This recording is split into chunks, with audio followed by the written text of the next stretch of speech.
সম্মানিত দিনী ভাই এবং বোনেরা, আমরা সবাই জানি যে যাকাত হচ্ছে one of the 5 pillars of ইসলাম।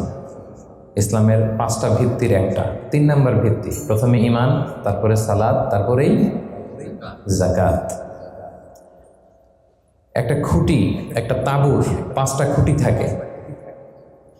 এর মধ্যে এই তাঁবুর 5টা খুঁটিকে যদি ইসলামের 5টা পিলারের সাথে তুলনা করি, তাহলে মাঝখানের খুঁটিটার নাম যাকাত। মাঝখানের খুঁটি না থাকলে যেমনি তাঁবু উঁচু হয়ে দাঁড়াতে পারে না, তেমনি যাকাত ভিত্তিক অর্থ ব্যবস্থা না হলেও মুসলিম উম্মাহ মাথা উঁচু করে দাঁড়াতে পারে না। যেমন এখন আমাদের যাকাত ভিত্তিক অর্থ ব্যবস্থা নাই, ফলে গোটা বিশ্বে আমরা কিন্তু ওইরকম নেতৃত্ব স্থানীয় বা উন্নতির একেবারে শীর্ষস্থানে ওই পর্যায়ে কিন্তু আমরা যেতে পারি নাই, কারণ যাকাতের যে ডাইনামিজম এটাকে আমরা কাজে লাগাইনি। তো যারা দান করে তাদেরকে আল্লাহ তাআলা খুব পছন্দ করে। দানশীল ব্যক্তি তিনি কিয়ামতের দিন নিজের আমলনামা দেখে বিশ্বাসই করতে পারবে না এটা তার আমলনামা, কারণ আল্লাহ তাআলা ওই দানের সওয়াবটাকে ফুলিয়ে ফাঁপিয়ে পেলে পুষে পাহাড়ের সমান করে তারপরে আমলনামায় ঢুকিয়ে দিবে। সুবহানাল্লাহ।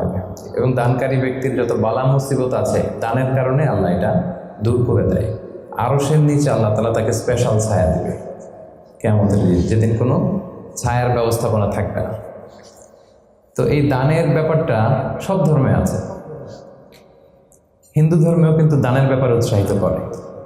বৌদ্ধ ধর্মে দেখবেন আছে চ্যারিটি, ডোনেশন, ফান্ড রাইজিং, এগুলো আছে। ইহুদি ধর্মে, খ্রিস্ট ধর্মেও আছে। তবে ইসলাম এক্ষেত্রে অনন্য। ইসলাম শুধু দানকে উৎসাহিতই করেনি অন্য ধর্মের মতো, ইসলাম এটাকে ফরজ বানাই দিয়েছে। সুবহানাল্লাহ বলবেন না? নির্দিষ্ট পরিমাণ সম্পদ যদি নির্দিষ্ট সময় পরিমাণ কারো কাছে থাকে, তাহলে তার উপর দান করা ইসলামে কি করে দিয়েছে? ফরজ। অন্য কোনো ধর্ম দানকে ফরজ করেনি, উৎসাহ দিয়েছে সব ধর্ম, কিন্তু ইসলাম এক্ষেত্রে ইউনিক। অন্য ধর্ম দানের ব্যাপারে ইন্সপায়ার করে, ইসলাম এটার অব্লিগেটরি বানিয়ে দিয়েছে, দিতেই হবে। এবং ইসলাম বলে আপনি দান করে যাকাত দিয়ে মোটেও যাকে দিলেন তার প্রতি করুণা করেননি, এটা তাদের প্রতি কিন্তু দয়া না। আমি আজকে যাকে যাকাত দিলাম আমি মোটেও দয়া করিনি, করুণাও করিনি, অনুকম্পাও না, বরং এটা তার হক। এটা কি? অফি আমওয়ালিহিম হাক্কুন লিসাইলি ওয়াল মাহরুম। ধনীদের সম্পদে গরিবদের হক। আল্লাহ বলেছেন অধিকার। বলা যায় যে ওরা আমাকে দয়া দেখিয়েছে, যে গরিব ভাইটা আমার যাকাত নিয়ে গেল ও আমাকে দয়া করেছে, কারণ আমার জন্য যাকাত দেওয়া ফরজ। আমার জন্য যাকাত দেওয়া কি? আমি আদায় করতে না পারলে জাহান্নামে যাব। কিন্তু যে যাকাত নেয়ার হকদার ওর জন্য কি যাকাত নেওয়া ফরজ? কথা বুঝে নাই বোধহয়। গরিব মানুষ, ওর জন্য কি যাকাত নেওয়া ফরজ? ও যদি বলে আমি গরিব আছি, ভালো আছে, নিব না যাকাত, কিছু করা যাবে? তো বরং ও আমার থেকে যাকাতটা নিয়ে আমাকে জাহান্নামের আগুন থেকে বাঁচালো, আমার ফরজ আদায়ের ক্ষেত্রে সহযোগিতা করে গেল। তো দয়াকে আমি করলাম না ও করলো? বলেন, দয়াকে আমি করলাম না সে করলো? সে করলো। এই জন্য আল্লাহ তাআলা বললেন অফি আমওয়ালিহিম হাক্কুন লিসাইলি ওয়াল মাহরুম। ধনীদের সম্পদে গরিবদের অধিকার আছে। এটা অধিকার, এটা কোনো রকম দয়া বা অনুকম্পা নয়। কারণ ইসলাম চায় একটা সুন্দর মানবিক সমাজ ব্যবস্থা গড়ে তুলতে। শহরের এক পাশে গাছতলা, আরেক পাশে 5তলা। শহরের এক পাশে 5 স্টার 7 স্টার হোটেল, বৃত্ত, বৈভব, আনন্দ, উল্লাস, এন্টারটেইনমেন্টে মানুষ ফুর্তিতে মজে থাকবে। আর শহরের আরেক পাশে বস্তি, না খেয়ে মানুষ চিকিৎসার অভাবে থুকে মরবে। ইসলাম এটা চায় না। ইসলাম চায় সম্পদের তারল্য সবার হাতে পৌঁছে যায়। কাইলা ইয়াকুনা দুলাতান বাইনাল আগনিয়াই মিনকুম। আল্লাহ বলেন সম্পদ যেন শুধু তোমাদের ধনীদের হাতে কুক্ষিগত না হয়, এজন্য আমি এই যাকাতের ব্যবস্থাপনা করেছি। ফলে সবার কাছে এই যাকাতের অর্থ কিন্তু পৌঁছে যাবে। তাহলে সম্মানিত ভাই এবং বোনেরা, আমরা বুঝলাম এই যাকাত কিন্তু যাদের উপর ফরজ হয়েছে এটা আপনাকে আদায় করতেই হবে, এখানে কোনো ছাড় নেই। এবং এটা গরিবদের অধিকার, এটা সোশ্যাল সিকিউরিটি নেট, যাতে সকলের কাছে অর্থের তারল্য পৌঁছে যায়। এজন্য আল্লাহ তাআলা যাকাতকে ফরজ করেছেন। তাহলে যাকাতের গুরুত্ব তাৎপর্য তো বুঝলেন না? এবার শোনেন, যাকাত ফরজ হওয়ার পরে যদি আমরা যাকাত আদায় না করি তাহলে কি ভয়ঙ্কর শাস্তি হবে। এই আয়াতটা দিয়েই আমি আমার আলোচনা শুরু করেছি, যে ওয়াল্লাযীনা ইয়াকনিজুনা আয-যাহাবা ওয়াল ফিদ্দাতা ওয়া লা ইউনফিকুনাহা ফি সাবিলিল্লাহ ফাবাশশিরহুম বিআযাবিন আলীম। হে নবী, যারা গোল্ড, সিলভার, স্বর্ণ, রূপা জমা করে রাখে আল্লাহ রাস্তা দান করে না, তাকে আপনি কঠিন আযাবের সুসংবাদ দিন। আচ্ছা বলেন তো, আযাবের কি সুসংবাদ হয় না দুঃসংবাদ হয়?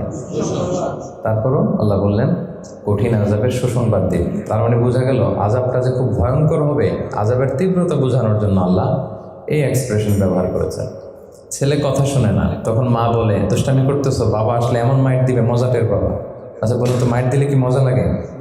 মা তো বলতেছে মজা টের পাবে। তোর বাবা এসে এমন মাইট দিবে মজা টের পাবে। মজা লাগে মাইট দিলে? তো মজার কথা বললেন কেন মা? মাইটটা খুব কড়া হবে, মানে চরম পিট্টি দিবে তোমার বাবা, তোমারে আসুক তোমার বাবা। তো এই শাস্তির তীব্রতা বোঝানোর জন্য বললেন যে মজা। তো আল্লাহ বলতেছেন ওদেরকে কঠিন শাস্তির সুসংবাদ দেন, দুঃসংবাদ বলে নেই। আল্লাহ টিপ্পনি কেটে বললেন যে সুসংবাদ দেন, ইয়াউমা ইউহমা আলাইহা ফি নারি জাহান্নাম। সেদিন এই স্বর্ণরৌপ্য যারা জমিয়ে রেখেছে, জাকাত দেয় নাই, এগুলোর আল্লাহ গলিয়ে খুন্তি বানাবে লোহার। ফাতুকওয়া বিহা জিবাহুহুম ওয়া জুনুবুহুম ওয়া যুহুরুহুম, 3 জায়গায় ছেঁকা দেওয়া হবে। কপালে স্বর্ণরৌপ্য জমা করেছে, ব্যাংক ব্যালেন্স জমা করেছে, জাকাত দেয় নাই, এগুলোর আগুনে জ্বলিয়ে লোহার খুন্তি বানিয়ে কপালে ছেঁকা দেওয়া হবে। এটা কি দুনিয়ার আগুনের ছেঁকা? কথা বলেন। আল্লাহ জাহান্নামের আগুনকে বলেছেন নারুল্লাহিল মুওকাদা আল্লাতী তাত্তালিউ আলাল আফইদা। দুনিয়ার আগুন আঙ্গুলে লাগলে আঙ্গুল জ্বলে, পায়ে লাগলে পা জ্বলে। জাহান্নামের আগুন দেখেন যেখানেই লাগুক আগে কলিজে চলে যাবে। সেই আগুনে সেই স্বর্ণ রূপাগুলোকে গলিয়ে খুন্তি বানিয়ে কপালে, পাজরে, পিঠে ছেক দেওয়া হবে। আল্লাহ তাআলা আমাদেরকে হেফাজত করুন। সাইয়ুতাওয়াকুনা মা বাখিলু বিহি ইয়াওমাল কিয়ামা, যেগুলোর জাকাত তারা দিতে চায় না স্বর্ণরৌপ্য, এগুলোর বেড়ি বানিয়ে কিয়ামতের মাঠেই গলায় পরিয়ে দেওয়া হবে। অন্যান্য সব পাপের শাস্তি জাহান্নামে গেলে আগে বিচার, তারপরে না শাস্তি, কি বলেন? এক্সেপ্ট জাকাত। জাকাত যারা দেয় নাই এদের শাস্তি কিয়ামতের ময়দান থেকেই শুরু। অন্যান্য সব শাস্তি জাহান্নামে ঢুকলে, আর জাকাতের শাস্তি সাইয়ুতাওয়াকুনা মা বাখিলু বিহি ইয়াউমাল কিয়ামা, কিয়ামতের মাঠেই গলায় বেড়ি পরানো হবে। বুঝে শুনে সবাই উত্তর দিবেন। আচ্ছা, যেই লোকটাকে কিয়ামতের ময়দানে লক্ষ কোটি মানুষের সামনে লোহার বেড়ি পরিয়ে টানা হলো জাকাত না দেওয়ার কারণে, ও যদি নামাজি হয়ে থাকে, ও নামাজ কি কাজে লাগলো ওই দিন? বলেন। উনি যদি রোজা রেখে থাকে, ওই দিন ওনার রোজাটা কি কাজে লাগলো? তাহাজ্জুদ পড়তে পড়তে কপালে যদি দাগ ফেলে দেয়, ওই দাগ ওনার কি কাজে লাগলো ওই দিন? কোটি মানুষের সামনে গলায় বেরিয়ে পড়ে যদি আমাকে হেঁচকা টান দেয় জাকাত না দেওয়ার কারণে, তো আমার নামাজ কি কাজে লাগলো বলেন তো? কথা বোঝেন নাই বোধহয়। নামাজ কি কোনো কাজে লাগলো? সো জাকাতের শাস্তি বড্ড ভয়ঙ্কর যারা জাকাত দেয়নি। হাদিসে আছে আতাহুল্লাহু মালান ওয়া লাম ইউআদ্দি যাকাত, আল্লাহ সম্পদ দিয়েছে কিন্তু তারা আল্লাহর রাস্তায় জাকাত দেয় নাই। এই সম্পদগুলোকে একটা সাপের রূপ দেওয়া হবে। সুজা আন আফরা, বুখারীর বর্ণনা। দ্য মোস্ট ভেনোমাস স্নেক, সুজা আন আকরা, টেকো সাপ। সাপের মাথায় পশম হয়, কিছু চুল পশম। তো জাহান্নামের সেই সাপ এত বিষাক্ত, ভেনোমাস হবে, বিষের চোটে ওই সাপের মাথায় কোনো পশমও থাকবে না। ওই সাপটাকে পেঁচিয়ে দেওয়া হবে। পেঁচাতে পেঁচাতে এই চোয়ালে এসে সাপটা শুধু ছোবল মারবে, আর কি বলবে জানেন? আনা মালুক আনা কানসুক, আমি তোমার সম্পদ। আমাকে ভোগ করার জন্য ব্যাংকে রেখে দিয়েছিল না, ফিক্সড ডিপোজিট করে, জাকাত ক্যালকুলেশন করে দেওয়া নাই। আনা মালুক আনা কানসুক বলতেই থাকবে, এক একটা ছোবল মারবে। আনা মালুক আনা কানসুক, am your wealth, am your bank balance, আমি তোমার সম্পদ, আমি তোমার গহনা, আমি তোমার জুয়েলারি, আমি তোমার অর্নামেন্টস, আমি তোমার গচ্ছিত সম্পদ। হিসাব করে তো দেও নাই, খাওয়ার জন্য রাখছিলা, আজকে খাও। আনা মালুক আনা কানসুক। আমরা কি কিয়ামতের ময়দানে সেই কঠিন আযাব ভোগ করতে চাই? এই কঠিন শাস্তি ভোগ করার ক্ষমতা কি আমাদের আছে? খুলিকাল ইনসানু দাঈফা, আল্লাহ মানুষকে দুর্বল করে বানিয়েছে। সো সম্মানিত সুধী, আল্লাহ তাআলা আমাদেরকে, যাদেরকে সম্পদশালী বানিয়েছেন, আমরা যেন হিসেব করে জাকাত দিয়ে দিই। একেবারে নিয়ম মাফিক, আজকে নিয়মটা শিখে যাব। নিয়ম মাফিক আমরা জাকাত দিব। এটা গরিবের হক, গরিবের হাতে বুঝিয়ে দেবো। পারা যাবে তো ইনশাআল্লাহ? ইনশাআল্লাহ। 2 নম্বর পয়েন্টও কভার করলাম। 3 নম্বর পয়েন্ট হচ্ছে জাকাত আদায়ের খাত। সব খাতে জাকাত দেওয়া যায় না, জাকাতের টাকা দিয়ে মসজিদ বানানো যায় না। আজকে বুঝে যান, জেনে যান মাসালা। জাকাতের টাকা দিয়ে মাদ্রাসা বানানো যায় না, জাকাতের টাকা দিয়ে কালভার্ট ব্রিজ বানানো যায় না, কারণ ব্রিজে তো ধনীরাও হাঁটবে, কি বলেন? তো ধনীরা কি জাকাতের টাকা কনজিউম করার কোনো সুযোগ আছে? নাই। তার মানে আল্লাহ তাআলা কোরআনে বর্ণিত 8টা খাত উল্লেখ করেছেন, এই 8টা খাতেই আপনাকে জাকাত দিতে হবে, এর বাইরে জাকাত দিলে হবে না। আল্লাহ তাআলা বলেন ইন্নামাস সাদাকাতু লিল ফুকারাই ওয়াল মাসাকিনি ওয়াল আমিলিনা আলাইহা ওয়াল মুআল্লাফাতি কুলুবুহুম ওয়া ফির রিকাবি ওয়াল গারিমিনা ওয়া ফিস সাবিলিল্লাহি ওয়া ইবনিস সাবিল ফারিদাতাম মিনাল্লাহি ওয়াল্লাহু আলিমুল হাকিম। 8টা খাত, এই 8 খাতের বাইরে আপনি জাকাত দিলে আদায় হবে না। 1 নম্বর খাত হচ্ছে লিল ফুকারা, ফকিরদেরকে আপনি দিতে পারবেন। 2 নম্বর খাত হচ্ছে ওয়াল মাসাকিনি, মিসকিনদেরকে দিতে পারবেন। এখন ফকিরকে, মিসকিনকে, ফকির হচ্ছে মানলাহু শাই, যার কিছু জিনিসপত্র আছে, কিছু টাকা আছে, কিছু সম্পদ আছে, কিন্তু ওয়ালা ইয়াকফি, এটা তার হয় না। কিছু টাকা আছে, মাসে 20 দিন খাইতে পারে, 10 দিন কষ্ট হয়, ছেলেরে ভালোভাবে পড়াইতে পারে না, নিজের ভালো জামা কাপড়ের ব্যবস্থা নেই, তার মানে কিছু সম্পদ আছে, এতে তার কুলায় না, হয় না, একে বলে ফকির, একে আপনি দিতে পারবেন। আরেক শ্রেণী হচ্ছে মিসকিন। মিসকিন হচ্ছে মান লাইসা লাহু শাই, যার কিছুই নাই, একেবারে কিছুই নেই। রাস্তাঘাটে অনেক দেখবেন যে ভবঘুরে লুঙ্গি একটা পরে আছে, গায়ে কোনো জামা নেই, ওর কিছুই নেই, এ হচ্ছে মিসকিন। তো এদেরকে আপনি দিতে পারবেন। 1 নম্বরে ফকির, 2 নম্বরে মিসকিন। এই দুইটাই হচ্ছে বেসিকলি প্রাইমারি সোর্স।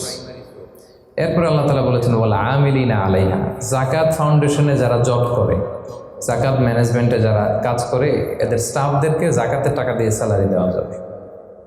যদিও এরা ধনী হোক, এরা তো জাকাত নিচ্ছে না, এরা স্যালারি নিচ্ছে, এটা দেওয়া যাবে। 3টা গেল। ওয়াল মুআল্লাফাতি কুলুবুহুম, বিধর্মী, অন্য ধর্মের, বুদ্ধিস্ট, হিন্দু, আপনি চাইলেন যে এরা জাকাতের টাকা দিয়ে একটু হেল্প করলে হয়তো ইসলামের প্রতি আকৃষ্ট হবে, এরকম শর্তে আপনি এরকম মুআল্লাফাতি কুলুবুহুম, অন্য ধর্মের লোকদেরও জাকাত দিতে পারবেন। সাধারণত অন্য ধর্মের লোকদের দেওয়া যায় না, কিন্তু যদি ভাবেন যে দিলে ইসলামের যে জাকাত ব্যবস্থা, ইসলামের সৌন্দর্য, আমরা একটা হেল্পিং হ্যান্ড দেখলে সে আকৃষ্ট হবে, তাহলে দিতে পারবেন। ওয়াফির রিকাব, 4 নম্বরে হচ্ছে দাস মুক্তি। সম্মানিত ভাই বোন বোনেরা, দাস আজাদ করার ক্ষেত্রে আপনি জাকাতের টাকা দিতে পারবেন। তো এখন তো আর দাস নাই, এখন কি করতে পারবেন? এখন এই যে প্রিজনারদেরকে, কারাবন্দি আছে না অনেকে, উল্টাপাল্টা মামলা দিয়ে হামলা করে জেলে ঢুকে রাখছে, তো এর এখন আইনজীবী চালানো লাগে, এর এদিকে টাকা লাগে, ওদিকে টাকা লাগে, বা তার মুক্তির জন্য টাকা লাগতেছে, বা কাউকে কিডন্যাপ করা হয়েছে, গুম করা হয়েছে, এই সমস্ত ইস্যুতে তাদের প্রাণ রক্ষার জন্য, কারামুক্তির জন্য আপনি জাকাতের টাকা দিয়ে হেল্প করতে পারবেন।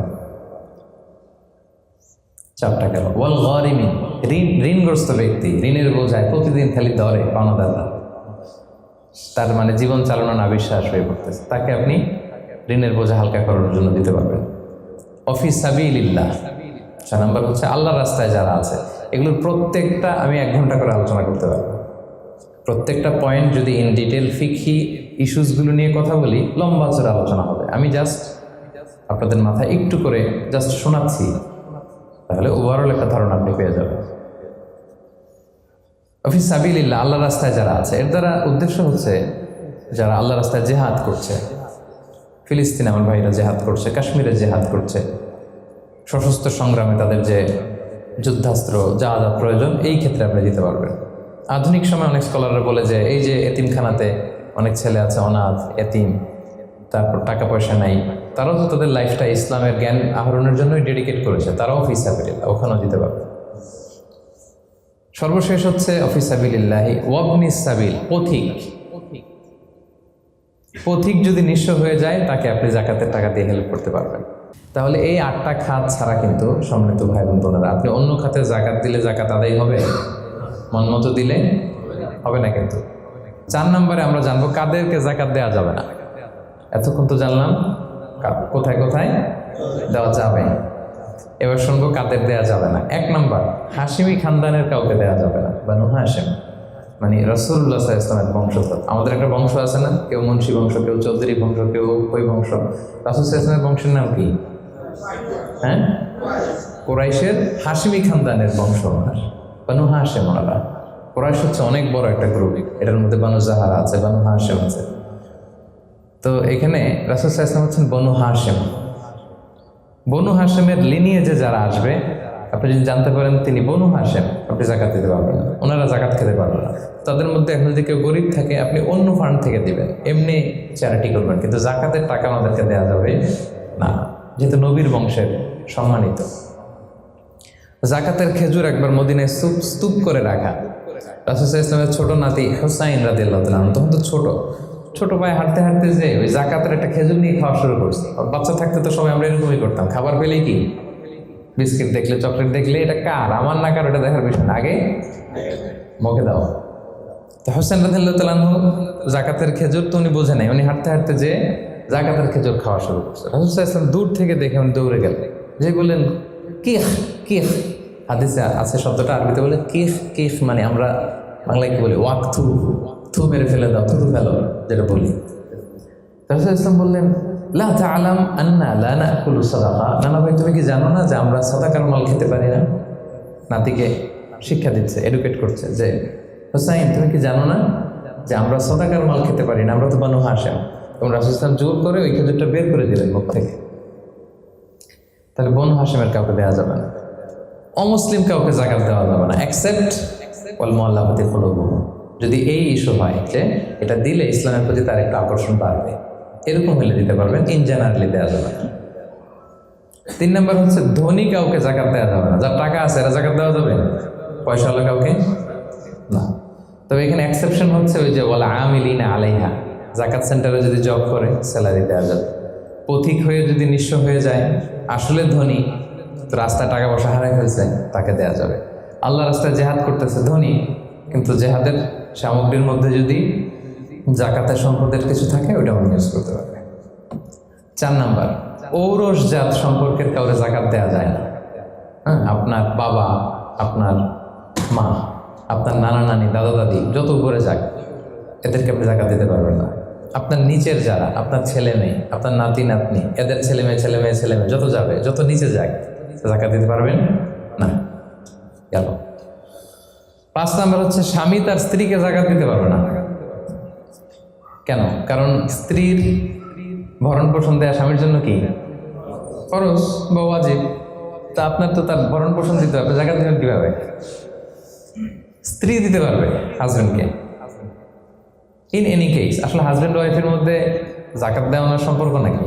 তো ভালোবাসার সম্পর্ক, স্বামী স্ত্রীর মধ্যে তো ভালোবাসার সম্পর্ক। তো ইন এনি কেস ইসলাম বলে যে প্রত্যেকে কিন্তু ইন্ডিভিজুয়াল। একটা জিনিস খেয়াল রাখবেন, আপনি আর ভাবির জাকাত কিন্তু একসাথে হবে না, বুঝতে পারছেন? ভাবির জাকাত ভাবি দিবে, আপনার জাকাত আপনি দিবেন। ইসলামের প্রত্যেককে আলাদা ইন্ডিভিজুয়াল হিসেবে আল্লাহর কাছে দাঁড়াইতে হবে। নামাজের হিসাব যেমনি আমার আলাদা, আমার বউয়ের আলাদা, জাকাতেরটাও আমার আলাদা, আমার স্ত্রীর আলাদা। অনুরূপভাবে যাদের ভরণ পোষণের দায়িত্ব আপনার কাঁধের উপর, তাদেরকে আপনি জাকাত দিতে পারবেন না, কারণ এটা আপনার দায়িত্ব, এজন্য পারবেন না। এবার জাকাত ফরজ হওয়ার শর্ত আছে, এই শর্তগুলো আমরা শুনব। 5টা শর্ত। প্রাইমারি শর্ত হচ্ছে নেসাব পরিমাণ সম্পদের মালিক হওয়া, আর এটা হালানিল হাউল 1 বছর থাকা, এগুলো হচ্ছে প্রাইমারি শর্ত। আরও 3টা সেকেন্ডারি শর্ত হচ্ছে আল মিলকিয়া, পূর্ণ ওনারশিপ থাকা, আর জিয়াদা, এটা আপনার অতিরিক্ত টাকা এটা হওয়া, আর হচ্ছে আদামুদ্দুয়ুন, ঋণ না থাকা। এই 5টা শর্ত আমি ব্যাখ্যা করলে আপনি বুঝবেন। 1 নম্বর হচ্ছে নিসাব পরিমাণ সম্পদের মালিক হওয়া। আপনি সামান্য কিছু সম্পদের মালিক হইলে এখান থেকে জাকাত দিতে হবে, শরীয়ত কিন্তু এটা বলে নাই। সুবহানাল্লাহ। আপনি জাকাতের নিয়ম শুনলে দেখবেন যে ইসলাম কতটা ব্যালেন্সড। একটা থ্রেশহোল্ড আছে, একটা স্ট্যান্ডার্ড আছে, এই মানে গেলে দিবেন। সেটা কত? সেটা গোল্ড আর সিলভার দিয়ে রাসূল সাল্লাল্লাহু আলাইহি ওয়াসাল্লাম দিয়েছেন, কারণ তখন গোল্ড আর সিলভারের কয়েন ছিল, মুদ্রা ছিল। আগে কিন্তু সোনা আর রূপা দিয়েই মুদ্রা বানানো হতো, পরে এটা পেপার মানি শুরু হয়েছে, কাগজের টাকা। তো একটা হচ্ছে দিনার আর একটা দিরহাম। তো রাসূল সাল্লাল্লাহু আলাইহি ওয়াসাল্লাম যে থ্রেশহোল্ড বেঁধে দিয়েছেন সেটা হচ্ছে 7.5 তোলা স্বর্ণ বা 52.5 তোলা রূপা। আই রিপিট, এটা সবাই জানেন আশা করি, যে 7.5 তোলা স্বর্ণ আর 52.5 তোলা রূপা। আধুনিক সময়ে গ্রাম দিয়ে দোকানদাররা হিসাব করেন, তো গ্রাম দিয়ে যদি আপনি বুঝেন তাহলে 85 গ্রাম স্বর্ণ অথবা 595 গ্রাম রূপা, এটা হচ্ছে থ্রেশহোল্ড নিসাব, অথবা এর সমপরিমাণ অর্থ, ক্যাশ টাকা যদি আপনার কাছে থাকে তাহলে আপনি নিসাবের মালিক হয়েছেন। যেদিন আপনি এই নিসাবের মালিক হবেন ওই দিনটা আপনি ডায়েরিতে টুকে রাখবেন কারণ এটা যদি 1 বছর আপনার কাছে এরকম থাকে, 1 বছর পরে যে আপনি জাকাত দিবেন, কিভাবে দিবেন আমি সামনে বলবো। তো এই নেশাব নিয়ে একটা প্রবলেম আছে। প্রবলেমটা হচ্ছে 7.5 তোলা স্বর্ণ আর 52.5 তোলা রূপার দাম কিন্তু এক না। 52.5 তোলা রূপার দাম খুব কম, আর 7.5 তোলা স্বর্ণের দাম অনেক বেশি। এটা হইল একটাই কম আর একটা বেশি। ঘটনা হচ্ছে রাসূল সাল্লাল্লাহু আলাইহি ওয়াসাল্লাম যখন এই থ্রেশহোল্ডটা বেঁধে দিয়েছিলেন নিসাবটা, তখন দুইটার মান সমান ছিল। তখন 7.5 তোলা স্বর্ণ দিয়ে 52.5 তোলার মতো রূপা পাওয়া যেত, অথবা কেউ 52.5 তোলা রূপা বিক্রি করলে 7.5 তোলা স্বর্ণ পেত। কিন্তু পরে সিলভার ফল করতে শুরু করলো, ফল করতে করতে আজকে এই অবস্থা। গোল্ড আবার খুব একটা ফল করে নাই, ফলে গোল্ডের স্টেবিলিটিটা এখনো রয়ে গিয়েছে। তো এখন আপনি কোনটা ধরে দিবেন জাকাতটা? যদি আপনি রূপা ধরেন, কথার কথা, রূপা যদি এই 1 ভরির দাম 1000 টাকা হয়, তাহলে 52.5 ভরির দাম কত? 52,500 টাকা। কিন্তু স্বর্ণ যদি আপনি হিসাব করেন, 1 ভরি যদি 50,000 হয়, 7.5 ভরি কত? 3.5 লাখ প্লাস, তাহলে প্রায় 7 গুণ কম বেশি, তাই না? এটা নিয়ে হয়ে গেছে জটিলতা। তো এখন আপনি কোনটা ধরে দিবেন? অনেকে বলে না গোল্ড দিব, কারণ গোল্ড ফল করে নাই, এটার যে স্ট্যান্ডার্ড এটা এখনো বজায় আছে। এটা নিয়ে অনেক আলোচনা, আমি খুব সংক্ষেপে বলি। কেউ বলে গোল্ড দিব, কেউ বলে রূপা দিব। এখন আমি কি বলি? আমি আপনাদেরকে সাজেস্ট করবো আপনারা রূপারটা ধরবেন। রূপারটা ধরলে কি লাভ হবে জানেন? 2 দিকেই লাভ, আপনারও লাভ, যিনি নিবে আরও লাভ।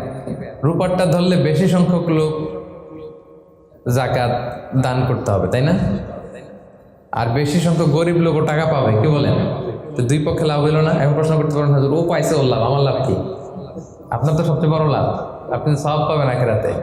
এটা আমাদের বেশি দরকার না? কি বলেন? যিনি গ্রহীতা উনি পেয়ে লাভ, তার লাভ হইল, আর যিনি দাতা তিনি সওয়াব পেয়ে লাভবান হইলেন, তিনি সম্মানিত জাকাত দাতা হইলেন। অল্প আসুক না, ধরেন আপনার 1000 টাকা জাকাত আসছে, তা আপনি যদি 1000 টাকা জাকাত দেন, এটা আপনার হৃদয়ে একটা প্রশান্তির কারণ হবে না যে আমি সম্মানিত জাকাত দাতা, আলহামদুলিল্লাহ, আই এম এ জাকাত পেয়ার। এবং এত বড় একটা ফরজ ইবাদতের লিস্টে যে আপনি ঢুকতে পারছেন, এটাও তো কম কিসে, কি বলেন?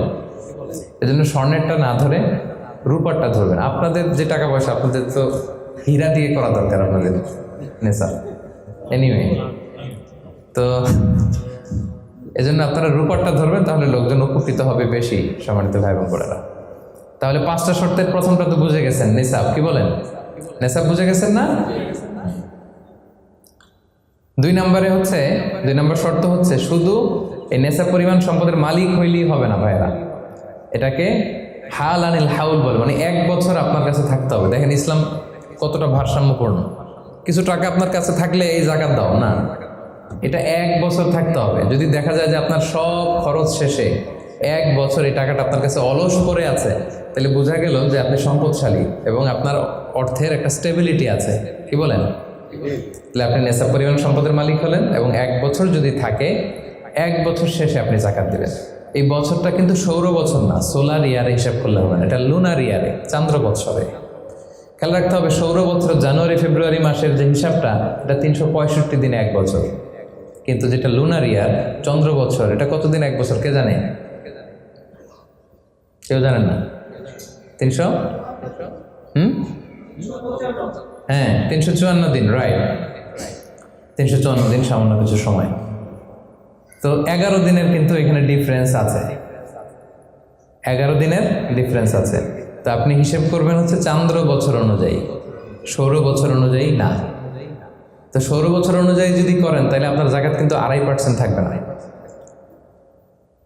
চান্দ্র বছর অনুযায়ী আপনার 2.5%, সৌর বছর করলে ওইটা 2.58% হয়ে যাবে, একটু বাড়বে না? কারণ কতদিন বেশি?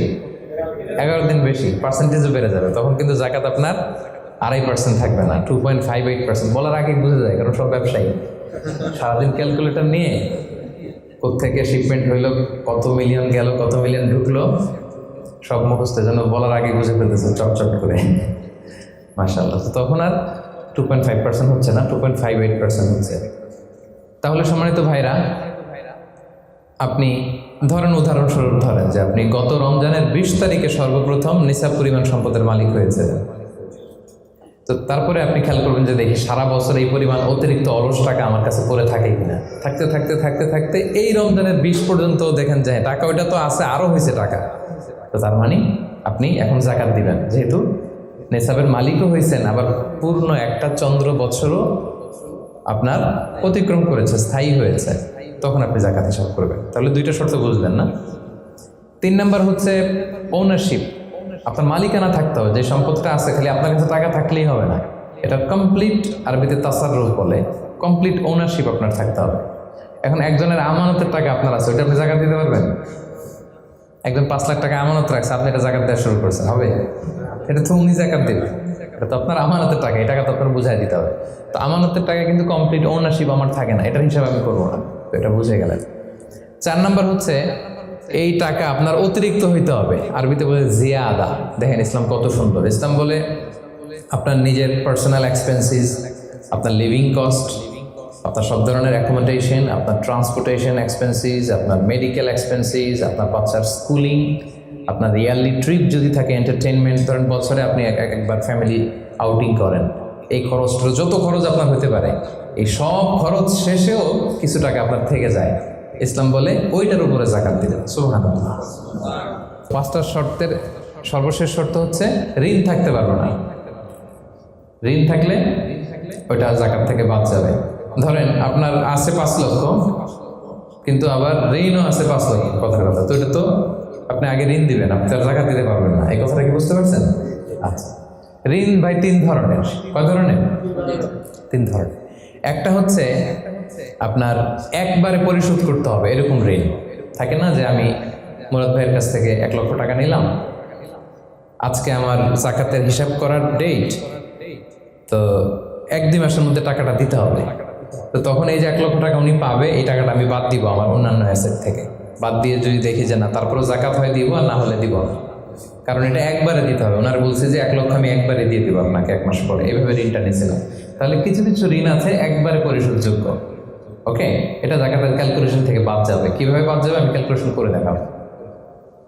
ঋণের দ্বিতীয় প্রকার হচ্ছে ইনস্টলমেন্টের কিছু ঋণ আছে, কিস্তিতে দেওয়া লাগে। লেটস সে আমি 1 কোটি টাকা দিয়ে একটা গাড়ি কিনেছি, BMW গাড়ি, বা 50 লক্ষ টাকা দিয়ে আমি একটা হুন্ডা গাড়ি কিনেছি, 50 লক্ষ টাকা। তো এটা আমি কিস্তিতে কিনেছি। কিস্তির ঋণ যদি হয় তাহলে আপনি কিন্তু পুরোটা বাদ দিতে পারবেন না, তখন সর্বোচ্চ 12 মাসের কিস্তি বাদ দিতে পারবেন, 12 মান্থসের, তাও এই চন্দ্র মাসের হিসাবে। কারণ জাকাতের হিসাবটা কি 12 মাসের হিসাব, তাই না? এটা একটা ইয়ারলি ক্যালকুলেশন। আপনি পুরোটা যদি একবারে বাদ দেন তাহলে তো আপনার আর জাকাতই দেওয়া হবে না। কি বলেন? বাংলাদেশে অনেক বড় বড় সিআইপি ব্যবসায়ী আছে, ওনারা হাজার হাজার কোটি টাকা ব্যাংক থেকে ব্যবসায়ের কারণে ঋণ নেন এবং ওনাদের ঋণ খেলাপি হয়। তো ওনারা যদি বলে হুজুর আমার তো ঋণ আছে, তো উনি আর জাকাত দিবে কি? ওনারাই তো আমার জাকাত দেওয়া লাগবে এখন। কি বলেন? এরকম বড় বড় সিআইপিরা যদি ঋণের দোহাই দেয়, উনি আর জাকাত দিবে কি? উনি তো ঋণী, তখন ওনারই কিছু জাকাত আমাদের দেওয়া লাগবে, কারণ আমরা জাকাতের 8টা খাতের মধ্যে একটা পড়েছি, বল গরিমিনা। কি বলেন? ঋণগ্রস্ত ব্যক্তিকে জাকাতের টাকা দিয়ে হেল্প করা যায়, তো উনি আর দিবে কি? ওনারে দিই আমরা। ওই ঋণ বাদ দেওয়া যাবে না। ইনস্টলমেন্টের ঋণ হইলে 12 মাসের, আর ওইরকম ঋণ খেলাপি 1000 কোটি টাকা, এগুলো বাদ দেওয়া যাবে। 3 নাম্বার ঋণ হচ্ছে লাক্সারি পণ্য কিনতে যে ঋণ হয়, এই ঋণ জাকাত থেকে বাদ দেওয়া যাবে না। বিলাসিতামূলক কিছু যদি আপনি কিনেন, আপনি একটা লাম্বরগিনি কিনলেন 10 কোটি টাকা দিয়ে, এটা আপনি জাকাত থেকে বাদ দিতে পারবেন? পারবেন না। তাহলে লাক্সারি আইটেমের যে ঋণ, এটা বাদ দেওয়া যায় না। তাহলে ঋণের ব্যাপারটা পুরোপুরি বুঝে গেছেন না? এই 5টা শর্ত যদি থাকে আপনার মধ্যে পাওয়া যায়, অর্থাৎ আল্লাহ তাআলা আপনাকে একটা নিসাব পরিমাণ সম্পদের মালিক বানিয়েছেন, এটা আল্লাহ তাআলা পুরো 1 বছর আপনার এই পরিমাণ টাকা আপনার মধ্যে স্টেবল ছিল, এবং এটার পূর্ণ ওনারশিপ আপনার আছে, এবং এটা আপনার সব খরচের অতিরিক্ত, এবং সবশেষে এটা আপনার ঋণের বাইরে। ওই সম্পদ থেকে আল্লাহ তাআলা আপনাকে জাকাত দিতে বলেছে। তাহলে জাকাতের শর্ত সবার ক্লিয়ার? এবার হচ্ছে জাকাত যোগ্য সম্পদ কি কি? জাকাতে বলে অ্যাসেট, সব সম্পদে জাকাত হয় না। এই পয়েন্টটা খুব গুরুত্বপূর্ণ, আপনাদেরকে মনোযোগ দিয়ে শুনতে হবে। আপনারা মনোযোগ দিয়ে শুনতেছেন তো? আপনি ধরেন ওই যে উদাহরণ দিয়েছিলাম, গত রমজানের 20 তারিখে নিসাব পরিমাণ সম্পদের মালিক হয়েছেন, দেখলেন সারা বছর আছে এই টাকাটা, তো এই 20 রমজানে তো আপনি এখন হিসাব করবেন, তাই না? তো হিসাবে আপনি কি কি ধরবেন? সব সম্পদে জাকাত নাই। আপনার বাসার যে ফার্নিচার, এটা হিসাব করা লাগবে না। আপনার যে ফ্রিজ, আপনার যে এয়ারকন, আপনার যে থাকার যে ফ্ল্যাটটা, আপনার যে বাংলো বাড়ি, এগুলোতে কোনো জাকাত নাই। আপনার চলার জন্য যে গাড়িটা লাগে, এগুলোতে কোনো জাকাত নাই। আপনার নিজের জন্য যে ল্যাপটপ, মোবাইল, যত কিছু আছে, গ্যাজেট বলেন, এগুলোতে কোনো জাকাত নাই। তাহলে কিসে জাকাত আছে?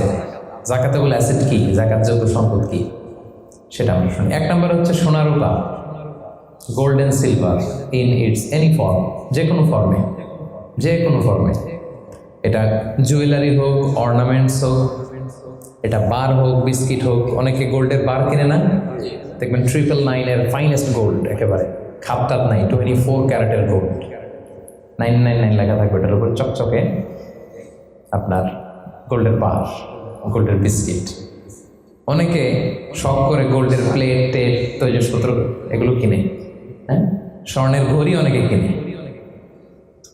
পুরুষের জন্য কিন্তু স্বর্ণের ঘড়ি, আংটি কোনোটাই পরা বৈধ না। কিন্তু যদি কেউ কিনে, স্বর্ণের কলম আছে, শখ করে কিনে, অনেকে টাকা রাখার জায়গা পায় না, তো ভাবে যে একটা কলম কিনে ফেলি স্বর্ণের, তারপর স্বর্ণের ঘড়ি, স্বর্ণের এই সেই। তো এরকম জুয়েলারি বলেন, তৈজসপত্র বলেন, যা যা আছে আপনার সব হিসাব করতে হবে in its any form. Gold and silver এটা জাকাতেবল অ্যাসেট। বোনেরা অনেক সময় প্রশ্ন করে যে যেই গহনা আমি পরি এটারও কি জাকাত দিতে হবে? ইখতিলাফ পূর্ণ মাসালা, বিশুদ্ধ মত হচ্ছে দিতে হবে। 3 মাযহাব বলছে দেয়া লাগবে না, ইমাম আবু হানিফা বলছে দেয়া লাগবে, এবং আবু হানিফা রাহিমাহুল্লাহর কথাটাই ভ্যালিড, বেশি যুক্ত। সুনানে আবু দাউদের হাদিস, আম্মা জান আয়েশা রাদিয়াল্লাহু তাআলা আনহা স্বর্ণের বা রূপার একটা আংটি পরে আছেন। রাসূল সাল্লাল্লাহু আলাইহি ওয়াসাল্লাম বললেন জাকাত দিছো? আম্মা জান বলেন না, এটা পড়ছি যাতে আপনার সামনে আমি আমার সৌন্দর্য বাড়াতে পারি। রাসূল সাল্লাল্লাহু আলাইহি ওয়াসাল্লাম বললেন হাসবুকি মিনান নার, জাহান্নামে ঢুকাতে এটাই যথেষ্ট। সাথে সাথে জাকাত দিয়ে দিলেন আম্মা জান আয়েশা। তো আম্মা জান আয়েশা তো এটা পরিহিতা ছিলেন, কি বলেন। আরেক নারী আসলেন তার মেয়েকে নিয়ে, হাতে 2টা স্বর্ণের চুড়ি। রাসূল বললেন জাকাত দিছো? দেই নাই। বলতেছে তুমি কি পছন্দ করো যে এই 2টা চুড়ির পরিবর্তে আগুনের 2টা চুড়ি জাহান্নামে পরানো হবে? ওই মহিলা ভয়ে তাড়াতাড়ি খুলে দিচ্ছে, রাসূলুল্লাহ নেন, পুরোটাই দিয়ে দিলেন। তো এই হাতের বালাও কিন্তু ওই মেয়ে হাতে পড়া ছিল, তাই না? এতে করে বোঝা যায় যেই জুয়েলারি আমার বোনেরা আপনারা ইউজ করেন সেটারও জাকাত দিতে হবে, সেটারও জাকাত দিতে হবে। আপনার সিন্দুকে থাক, গলায় থাক, আপনি সব কাউন্ট করে জাকাত দিবেন। তবে আপনি বিক্রয় মূল্য হিসাব করবেন, কারণ আপনি 1 লক্ষ টাকা দিয়ে একটা নেকলেস কিনছেন, বেচতে গেলে কি 1 লক্ষ পাবেন? কথা বোঝেন নাই? পাবেন? এটার সাথে খাদ আছে, এটার মেকিং চার্জ আছে, জুয়েলারি দোকানেরও একটা মেকিং চার্জ রাখে। তো আপনি যখন আপনার নেকলেসটা বিক্রি করতে যাবেন, ওরা 20% কাট করে দেবে। 1 লক্ষ টাকার নেকলেস আপনি দোকানে বেচতে গেলে কত টাকা পাবেন? 80,000 টাকা হিসাব করবেন, বিক্রয় মূল্য ধর্তব্য। তো তাহলে সম্মানিত ভাই এবং বোনেরা, জাকাতেবল অ্যাসেট 1 নম্বর গোল্ড অ্যান্ড সিলভার। 2 নম্বর হচ্ছে ক্যাশ।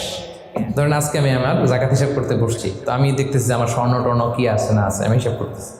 স্বর্ণের পালা গেল, এবার আমি হিসাব করবো আমার ক্যাশ কোথায় আছে, পকেটে কত, ওয়ালেটে কত, ড্রয়ারে কত, ব্যাংকে কত, কারেন্ট অ্যাকাউন্টে কত, ফিক্সড অ্যাকাউন্টে কত, সেভিংস অ্যাকাউন্টে কত, যত জায়গায় আপনার যত ক্যাশ ফর্মে টাকা আছে এটা আপনি হিসেব করবেন। এগুলো জাকাতেবল অ্যাসেট। আরও কিছু সম্পদ আছে, এগুলো ক্যাশ না, তবে ইজিলি লিকুইডেট করা যায়, চাইলে টাকা বের করে আনা যায়। যেমন প্রাইস বন্ড অনেক কিনে রাখে না, আমাদের ডাক বিভাগের সঞ্চয়পত্র আছে না, এগুলো ফিক্সড ডিপোজিট, অনেকে ইন্স্যুরেন্স করে, লাইফ ইন্স্যুরেন্স। এগুলো চাইলে আপনি টাকা বানাতে পারেন। তো এটা অনেকে বলে হুজুর এটা তো ম্যাচিউরড হয় না, কীভাবে করবো? এটা ব্যাংকে আপনি নক দিলে ওরা স্টেটমেন্ট দিবে যে আজকে এই ডিপোজিটটা ভাঙালে কত পাবেন, একটা স্থিতি দেখাবে। এটা আজকের স্টেটমেন্ট, ওই স্টেটমেন্ট আপনি বের করে নিয়ে আসবেন যে আজকে 20 রমজানে যদি আমি এটা ভাঙাই তা আমি পাবো এত, তাহলে এটার মালিক আপনি, এটা আপনি যোগ দিবেন। তাহলে বুঝতে পারছেন এটা? এগুলো জাকাতেবল অ্যাসেট। আচ্ছা গেল। এরপরে ব্যবসার সম্পদ, উরুদুত তিজারা, যত ব্যবসার সম্পদ আছে এটা কিন্তু আপনি জাকাতে হিসাব করবেন। উদাহরণ দিই, একজন বিস্কিট ফ্যাক্টরির মালিক, মানে বিস্কিট বিক্রি করে। তো আজকে আমি যে জাকাতে হিসাব করতে বসছি, আমি আমার কোম্পানিতে ফোন দিয়ে আজকে কত carton biscuit ready to sale, কত কার্টুন, ধরেন 50,000 পিস, তো এটার দাম কত, বিক্রয় মূল্য আমি যোগ দেব। তারপরে বিস্কিট বানাতে যে র মেটেরিয়াল, হ্যাঁ, গম লাগে, সুগার লাগে, ইত্যাদি ইত্যাদি যা লাগে, এগুলোর যে প্রাইস, এটা আমি এটাও আমি যোগ দেব। ওখানে ধরবো না কি, ওখানে ধরবো না হচ্ছে যেটা ফিক্সড অ্যাসেট। ব্যবসার ক্ষেত্রে ফিক্সড অ্যাসেট ধরতে হয় না। যেমন ধরেন আপনার ফার্নিচার বা কারো বিস্কিট ফ্যাক্টরি, তার ফ্যাক্টরির যে জায়গাটা, এটা আসবে না। মেশিনারি, যে মেশিনে করে বিস্কিট বানায় ওইটা আসবে না। তারপরে ধরেন এটা লরি ট্রাকে করে বিভিন্ন জায়গায় আমি পাঠাই আমার প্রোডাক্টগুলো, এই যে ট্রাকের দাম টাম এগুলো কিন্তু ধরা হবে না, এগুলো ফিক্সড অ্যাসেট মেশিনারি ধরতে হবে না, শুধু প্রোডাক্ট রেডি টু সেল অথবা র মেটেরিয়াল এগুলো ধরবো। শেয়ার বাজার আছে, অনেকে শেয়ার কিনে, এটাও আপনি ধরবেন, ওই দিন আপনি হিসেব করবেন। শেয়ার দুই ধরনের, একটা আছে আপনার প্রাইমারি, একটা নেট ভ্যালুয়েশন করা হয়, পরে এটা একটু দাম বাড়লে অনেকে দেখবেন যে সারাদিন দেখতে থাকে দাম বাড়লো না কমলো, সেকেন্ডারি মার্কেটে এটা সেল করে দেয়, আছে না? তো এটা আজকের দিনে আমার এই শেয়ারটা সেল করলে কত প্রাইস পাবো, ওই প্রাইসটা আমি যোগ দিয়ে দেবো। ওকে, আচ্ছা গেল। আরেকটা আছে কোম্পানির শেয়ার কিনে অনেকে, ধরেন বিশাল বড় বাংলাদেশের বড় কোম্পানি বেক্সিমকো কোম্পানি, তারপর ওই কোম্পানি, এটার আপনি শেয়ার কিনবেন, লং টার্ম ইনভেস্টমেন্ট শেয়ার থাকে, ওইটা কিভাবে ধরবেন? ওইখানে কোম্পানির অ্যাকাউন্টসে আপনি নক দিলে জাকাতেবল অ্যাসেট কত আছে এটা ওরা বলে দিবে। বড় কোম্পানিগুলোতে ম্যাক্সিমাম 40% জাকাতেবল অ্যাসেট থাকে। এই যে লিস্টগুলো আপনাকে শোনালাম এগুলো হচ্ছে জাকাতযোগ্য সম্পদ, আপনার এইগুলোর উপর জাকাত আসে। আজকে 20 রমজান, আমার 1 বছর হয়েছে, এগুলো সবগুলো আমি যোগ দিব। তাহলে জাকাতযোগ্য সম্পদ কি মোটামুটি একটা ধারণা পেয়েছি না? পেলাম। এবার সহজে জাকাত কিভাবে হিসাব করব? অর্ধেক তো হিসাব করেই ফেললাম, কি বলেন? এই যে লিস্ট করে করে স্বর্ণ, ক্যাশ, ডিপোজিট, সঞ্চয়পত্র, আমার শেয়ার বাজার, আমার ইনভেস্টমেন্ট, আমার ডিপোজিট, আমার এটা এটা এটা করতে করতে করতে করতে বিশাল, ধরেন একটা উদাহরণস্বরূপ বলি যে ধরেন 20 লাখ দাঁড়ালো আমার, 20 লাখ টাকা, স্বর্ণের দাম সহ ইত্যাদি সহ সবসময়। এবার হিসাবটা কিভাবে করব? হিসাবটা খুব সহজ। আমার জাকাতেবল অ্যাসেট আমি সব হিসাব দিয়ে পাইলাম কয় লাখ টাকা? 20 লাখ। এবার আমার যদি ঋণ থাকে, আমি ঋণটা এখান থেকে বাদ দেব। আমরা শুরুতে বলছিলাম এক ধরনের ঋণ আছে একবারে দিয়ে দিতে হবে, এরকম একবারে ঋণ দেওয়ার যদি আমার কিছু থাকে ওইটা আমি বাদ দেবো। ধরেন আমার একবারে ঋণ দেওয়ার আছে 5 লাখ টাকা, যেটা আমাকে একবারই পরিশোধ করতে হবে অল্প কিছুদিনের মধ্যেই, তাহলে এটা আমি বাদ দিতে পারবো। তো 5 লাখ টাকা যদি 20 লাখ টাকা থেকে বাদ দিয়ে কত থাকে? 15 লাখ। এরপর আমি বলেছিলাম যে কিস্তিতে যে ঋণগুলো থাকে সেক্ষেত্রেও আমি বাদ দিতে পারবো ম্যাক্সিমাম 1 বছর, 12 মান্থস। ধরেন যে বড় একটা কিছু আমি কিনেছি, সেখানে 12 মাসের আমার যে ঋণ, সেই ঋণ আসতেছে ধরেন যে কিস্তিতে, ধরেন আরো 5 লাখ, তাহলে কত বাদ গেল? 5 5 10 লাখ, থাকলো কত? এই 10 লাখ হচ্ছে আপনার নাও জাকাতেবল অ্যাসেট। এই 10 লক্ষের উপর আপনি 2.5% জাকাত দিবেন। আর হিসাবটা যদি আপনি সূর্য বছর অনুযায়ী করেন তাহলে 2.58% দেবেন। সহজ হয়ে গেছে না মোটামুটি? হ্যাঁ, মোটামুটি সহজ হয়েছে না? এরপর এক একজনের এক এক ধরনের বিজনেস, এক এক ধরনের কোশ্চেন থাকবে। এটা পার্সোনালি কোনো মুফতির কাছে বা যে কোনো স্কলারের কাছে আপনার পার্সোনাল আলাদা করে হিসাব করা লাগলে এটা করে নেবেন। কিন্তু ওভারঅল জাকাতের কিভাবে ক্যালকুলেট করতে হয় এবং প্রসেসটা কি, রাইট প্রসেস, এটার একটা ধারণা তো আপনারা পেয়েছেন নাকি? বুঝতে পারছেন না সবাই? আচ্ছা, এরপরে বলেছিলাম ফসলের জাকাত, মানে কৃষি সম্পদের জাকাত। কিছু চাষ করলেই জাকাত দিতে হয় না, এটার একটা নিসাব আছে, সেটা হচ্ছে কমপক্ষে 18 মণ। কমপক্ষে কয় মণ? 18 মণ। কমপক্ষে 18 মণ হইলে ফসলের জাকাত দিতে। আল্লাহ বলেন, ইয়া আইয়ুহাল্লাযীনা আমানু আনফিকু মিন তাইয়্যিবাতি মা কাসাবতুম ওয়া মিম্মা আখরাজনা লাকুম মিনাল আরদ। জমিন থেকে যেটা উৎপন্ন করে দেই এটাও আল্লাহর রাস্তায় দান করো।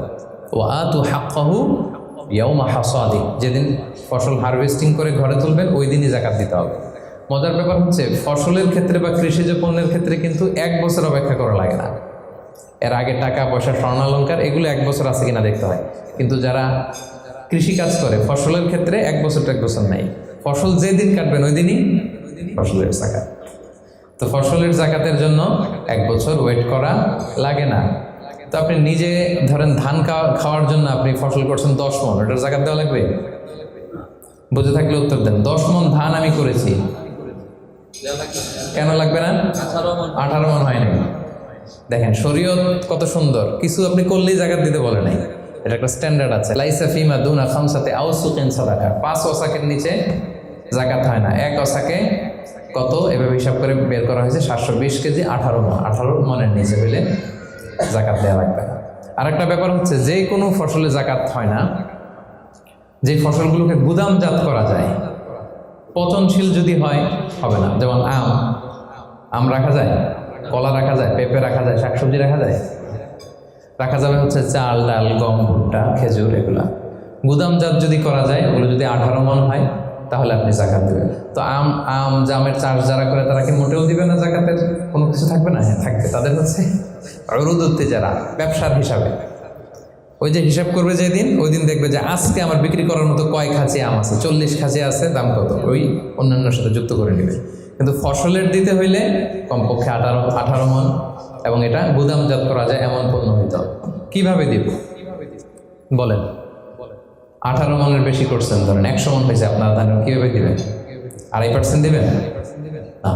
ফসলের জাকাতের হিসাব হচ্ছে ওশো আর নিসফে ওশো। আরবি বুঝতে যদি কষ্ট হয় সহজ করে বলি, 10% আর 5%।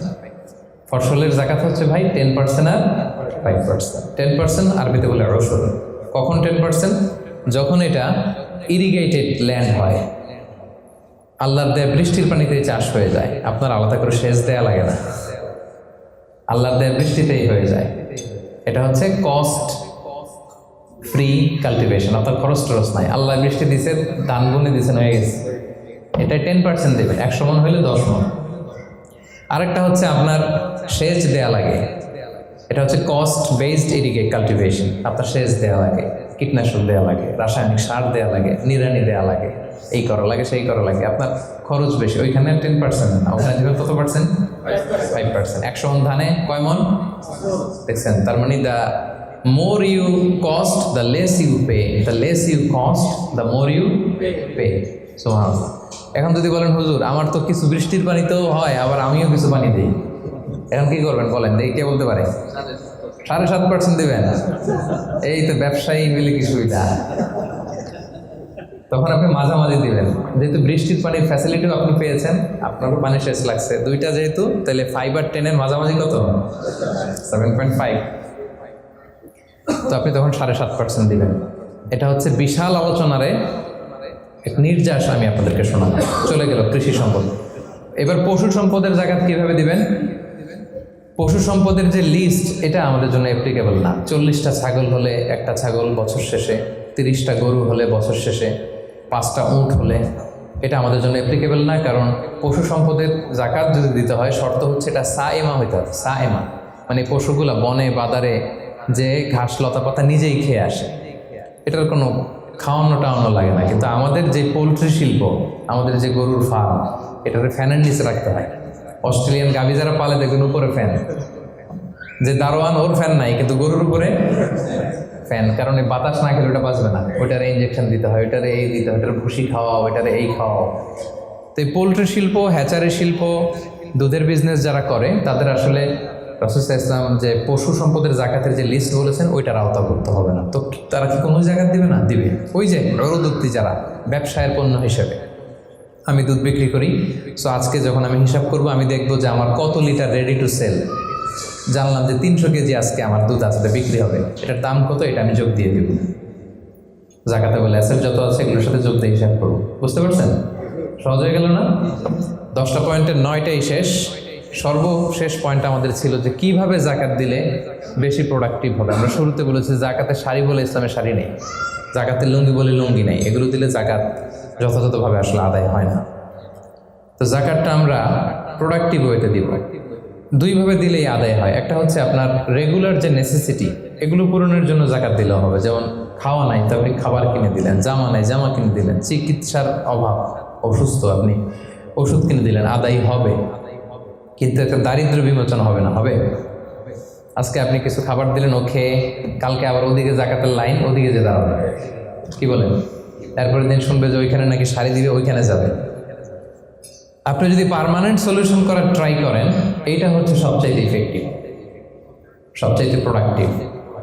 তো সেটার জন্য কোনো ফাউন্ডেশনের আন্ডারে, কোনো বোর্ডের আন্ডারে যদি করা যায়, বা আপনাদের মতো বিজনেস ম্যাগনেট যারা আছেন, আপনাদের যদি কোনো জাকাত ম্যানেজমেন্ট এরকম বোর্ড থাকে, আপনারা যদি করতে পারেন, আপনাদের এলাকায়, আপনারা চাইলে এভাবে দারিদ্র বিমোচন করতে পারবেন। তবে এটার জন্য শর্ত হচ্ছে মনিটরিং করা লাগে। ধরেন আপনি একজন মহিলা সেলাই করতে জানেন, তাকে সেলাই মেশিন কিনে দিলেন। একজন গরু পালতে চায়, গরু কিনে দিলেন। অস্ট্রেলিয়ান গাই কিনে দিলেন 2টা, এটার দুধ বিক্রি করে ফ্যামিলিটা মোটামুটি চলতেছে। এদের এক ছেলে আছে, সে সিএনজি চালাতে জানে, তো একটা সিএনজি কিনে দিলেন। এলাকায় সিএনজি চালায়, অটোরিকশা চালায়, ভ্যান চালায়, তার ফ্যামিলিটা চলবে না মোটামুটি? সে আর অন্য জায়গায় যে জাকাতের টাকা চাইবে? চাইবে না, এটা প্রোডাক্টিভ। তবে এটার ক্ষেত্রে আপনি যে পরে দিতে যাবেন না কিছু, দেখবেন কার কিসে আগ্রহ। আপনি যে সিএনজি কিনে একজনকে দিলেন, কদিন পরে দেখবেন যে সিএনজি পেয়েছে ও গাঁজা কিনে দিচ্ছে, এরকম আছে। আপনি একটা কিনে দিচ্ছেন, ওইটাতে তার আগ্রহ নাই, ওইটা দিবেন না। একজন এসে বললো যে আমি আমার ছেলে ভ্যান চালাই, 4 বছর আগের পুরান এক ভ্যানটা নষ্ট হয়ে গেছে, একটা ভালো ভ্যান হইলে আমাদের ফ্যামিলিটা চলতো। দেখলেন যে সে ভ্যান চালায়, ভ্যান চালানোর যোগ্যতা আছে, এরা এটা দিলে কাজ হবে, এরা 2টা ভ্যান কিনে দেয়। একজন সিএনজি চালায়, সিএনজি নষ্ট হয়ে গেছে, তারে কিনে দেয়। গরু পালার অভ্যাস আছে, নিতে চায়, স্বাবলম্বী হতে চায়, তাকে দেয়। একজন এসে বললো যে আমার ছেলেটার আমি বিদেশ পাঠাইতে চাই, ও যদি বিদেশে যায় আমার ফ্যামিলিটা সচ্ছল হবে, 5 লক্ষ টাকা লাগবে ওরে পাঠাতে। আমরা গরিব মানুষ 2 লাখ জোগাড় করছি, আর 3 লাখের জন্য পাঠাইতে পারতেছি না। চমৎকার, যদি দেশের বাইরে পাঠানো যায়।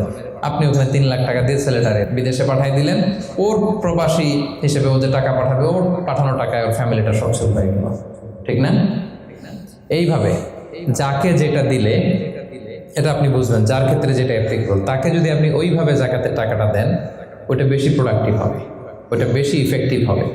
এইভাবে প্ল্যান করে করে যদি আপনারা আপনাদের জাকাতের টাকাগুলো যারা হকদার তাদের হাতে তুলে দিতে পারেন, একাত্তর সে স্বাবলম্বী হবে, দারিদ্র বিমোচন হবে, এবং সমাজ থেকে আমাদের দারিদ্রতা উঠে যাবে।